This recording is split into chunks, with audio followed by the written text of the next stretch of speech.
ये मामला है सिंध हुकूमत के साथ जुड़ा हुआ, यानी कि सिंध रेवेन्यू बोर्ड की जानिब से सिंध भर के अंदर जो सिंध सर्विसेज एक्ट 2011 है उसके तहत जो शिपिंग कंपनियां हैं, उनके एजेंट्स हैं और सिंध के अंदर दीगर सर्विसेज फराहम करने वाली कंपनियां हैं,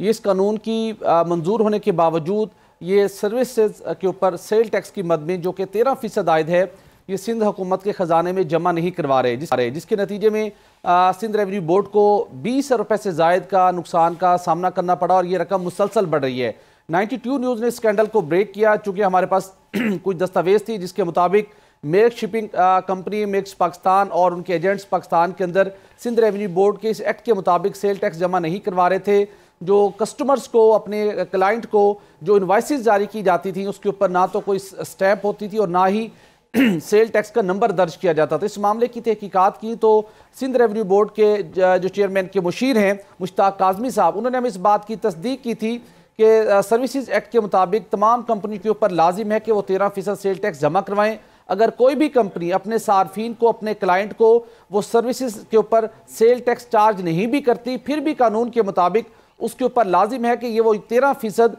जो सेल टैक्स है वो सिंध रेवेन्यू बोर्ड को जमा करवाए। उन्होंने कहा कि हमने ऑडिट शुरू कर दिया है और किसी को स्पेयर नहीं किया जाएगा और हम ये रिकवरी हर सूरत यकीनी बनाएंगे। उसके साथ साथ चीफ सेक्रेटरी सिंध ने भी इस मामले का नोटिस लिया था दिसंबर 2018 में और उन्होंने 15 रोज़ के अंदर सिंध रेवेन्यू बोर्ड से तहरीरी तौर के ऊपर रिपोर्ट तलब की थी, लेकिन ताहाल इस हवाले से कोई रिपोर्ट जमा नहीं करवाई गई। चूँकि मुसलसल मामला आगे बढ़ रहा था और ये कंपनियां कौमी खजाने को मुसलसल नुकसान पहुँचाने की बाइस बन रही थी, जिसके नतीजे में अब नैब कराची ने एक्टिवली सिंध के दीगर सरकारी इदारों की तरह सिंध रेवेन्यू बोर्ड के खिलाफ भी सेल टैक्स वसूल न करने के ऊपर, जो कि शिपिंग कंपनियों से मुतल्लिक है, जो कि मेक्स शिपिंग कंपनी पाकिस्तान और उनके एजेंट से मुतल्लिक है, इस मामले की नैब कराची ने अब बाज़ाब्ता तौर के ऊपर इंक्वायरी शुरू कर दी है। शिकायत मौसूल हुई थी नैब कराची को, सबसे पहले इस शिकायत की तस्दीक की गई थी। तस्दीक के अमल के दौरान इस बात को वेरीफाई किया गया कि वाकई ही ये मामला जेन्युइन है, दस्तावेज मौजूद हैं, ऐसे सबूत मौजूद हैं